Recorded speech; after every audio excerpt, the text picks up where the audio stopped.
guys, this is your Ate Sass and this is my diary. Ngayong araw ay sasama tayo sa vet mission ng ating OP Vet at ang ating municipal veterinarian. Nag-request sila na ating presensya at kasama natin si Doc AP. Nakisakay pala kami sa kanya at yung isang grupo ay dyan sa Malanduague at kami naman ay papunta sa Pisan. Habang kami malapit na makarating sa Pisan, may sinabi si Doc. Ito ang sabi niya.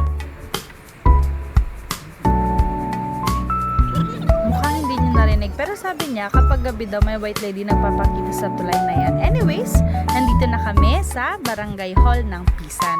Nakarating na pala yung mga kasama naming classmates namin. Nauna na sila sumakay sa ating Travis at sa multicab. So yan, nag-groupings na kami. Kami na nakisakay kay Doc, ay kami rin naman yung magkakagrupo. Ayan, may nagpa-practice ng mga daycare. Siyempre, ang ating provincial vet na si Doc Bel Gornez. Ayan, sinasabi na ni Doc kung anong gagawin namin. Naglagay na kami kung anong grupo namin. Kami ay na-assign kami sa silangan. Meron sa detachment, meron sa may kuweba, at meron sa cave. Ayan, gagawin na ni Sir kasama si Doc ang ating ceremonial vaccination. Kung saan ang pinakauna nating tuturukan, bibigyan ng ating gamot ay yung asong yon. At ngayon, andito na kami sa first stop namin.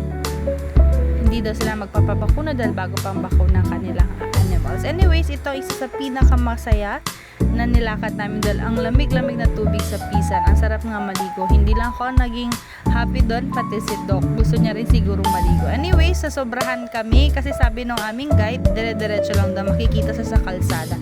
Ending bumalik pa kami kasi nauna pala siya sa baba.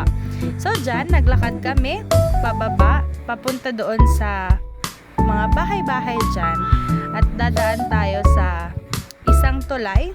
Matapos yung mahabang lakaran na to, naabot namin ang tulay na gawa sa kawayan na may napakalinis na tubig sa ibaba.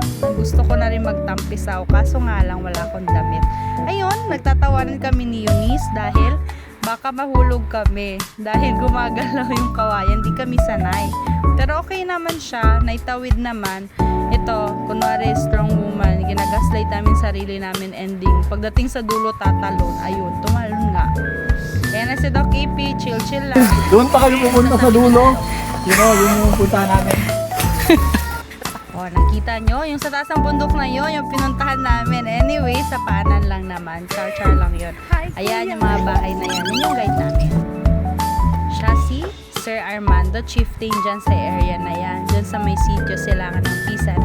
Ayan, kung ano-anong ginawa namin habang naghihintay ng hinuhulog yung buko. Dahil binigyan nila kami ng buko.